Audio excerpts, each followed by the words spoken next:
Okay folks, so I got a question on how I was able to fit drop handlebars to this Tern Verge P10 folding bike. So I'm just gonna answer a few questions. I'll just give you a walkthrough of what I did to get them installed. So first thing is, this isn't a standard drop bar size. So this is 25 millimeter.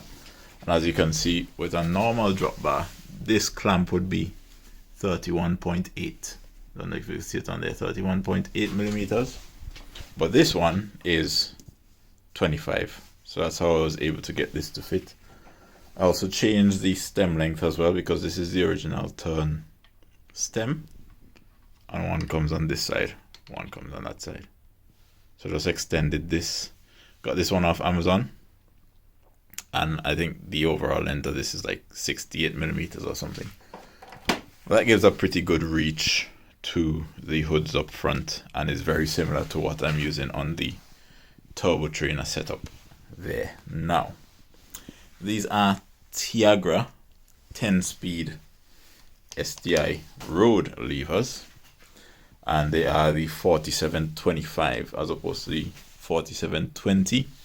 And the 25 just means they have a little bit shorter reach, so you don't have to stretch your hands out as much to reach the brake levers. That's all that is. Otherwise, they're practically the same in terms of shifting and performance and stuff like that. These are also hydraulic as well. So to get these to work, I think the key to getting these to shift properly, because a lot of people install these and they don't shift properly with a 10-speed mountain bike setup. So I have Tiagra levers up front, and I have a Deore 10-speed clutch derailleur in the back, and a standard Deore 11 to 40 10-speed cassette. So what I did to get that to work was install this thing here.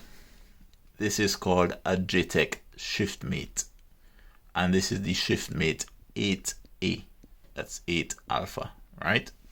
And reason why it's 8 alpha is because the Tiagra levers are essentially an 11-speed lever with 10 gears, if that makes sense. So they have the same exact pull ratio as 105 11-speed, Ultegra 11-speed. All it is that they just made this 10-speed levers. So to get these to work with a 10-speed cassette, you need an 11-speed pull ratio adjuster, not a 10-speed. So all that's going to happen is that's going to change your cable pull ratio from the road bike to the mountain bike setup, but it will give you the shifting performance that you need. I tried this before with a Wolftooth Tanpan 10-speed, and it didn't work because it was just the wrong pull ratio. It just turned out that the JTech ShiftMate was cheaper, so I got that one instead. But yeah, apart from that, the installation is as any other bike. Bar tape goes on the same, levers clamp on the same. So the only difference with these handlebars is the thickness here at the mounting point on the stem. Okay, and then yeah, so soon I'll do another video when I get the parts, but I'm gonna be replacing this chainring as well with a 2x setup, just so I could get up hills a bit more easily. So I'm gonna change that to a 5339. So this is already a 53, but it's quite heavy, and it has a square taper bottom bracket as well. So I'm going to be replacing that with a Holotech bottom bracket and 5339 crankset. So as soon as I get those parts, I will do a quick video for you. And yeah, so with this handlebar setup, it still folds down fine, no issues at all. So let me just demonstrate that quickly.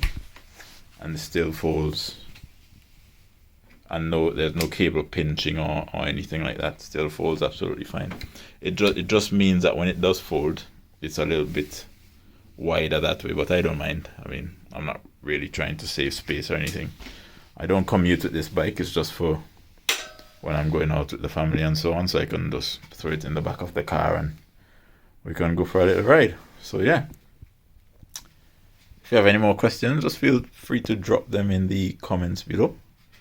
And yeah, I will see you guys in the next video.